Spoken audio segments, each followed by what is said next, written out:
Thank you, Governor, and thank you, Madam Parish President. Let me echo a little bit what was said.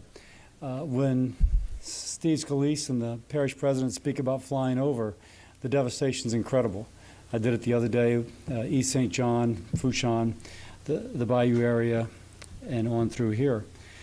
But also to echo what the Governor said, it gives you a different perspective to be on the ground. I was earlier today in Lafitte, and just the devastation in Lafitte. A small community, but almost, in fact, every building was affected, and you can see the water line at 6 to 8 feet up there. And even the homes that were raised have all had wind damage. And two things I found most kind of remarkable. At the end of the road, you look down, and there were mailboxes, but there was no road. And so the water is still high. It still needs to recede. Recovery can't completely begin. And secondly, there was a above-the-ground cemetery on the Gulf side of the road, but one of the huge caskets, I'm told, weighs 1,200 pounds that floated to the north side. And so the devastation was there for even those structures that were heavy and have been there quite some time. I want to just thank again all the federal partners, local and state, as whenever I've called, trying to represent an interest of someone locally, things are happening. So I appreciate that. And now I want to speak both to the distant past, to a year ago, and then to the future. The mayor spoke to me earlier, Belinda, wherever you are, and Mayor Constance said, you know, we didn't flood. The system worked.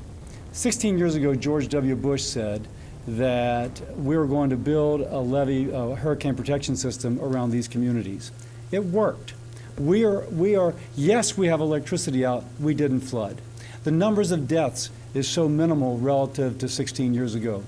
Preparation works. And so now I want to speak to the future. I've been advocating for an infrastructure bill that's passed the Senate that would actually have things such as hardening the grid for natural disasters, coastal restoration, prioritizing states which have had natural disasters hit their shoreline in the last 6 years, prioritizing for flood mitigation those communities which have recently flooded. Internet, $65 billion for internet, so that all Americans have access to high-speed internet.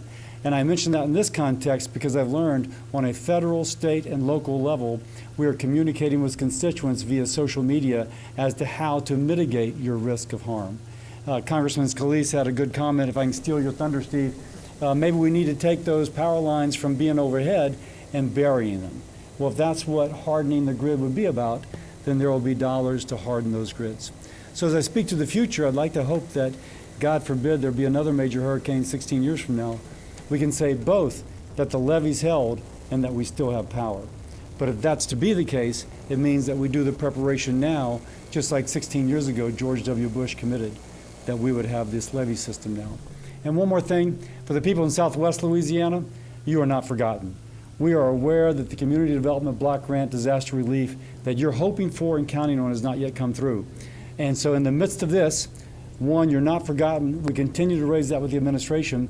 And for those in this community, we will begin to work on that as soon as you file to make sure that your situation is not that of Southwest Louisiana a year later, still waiting.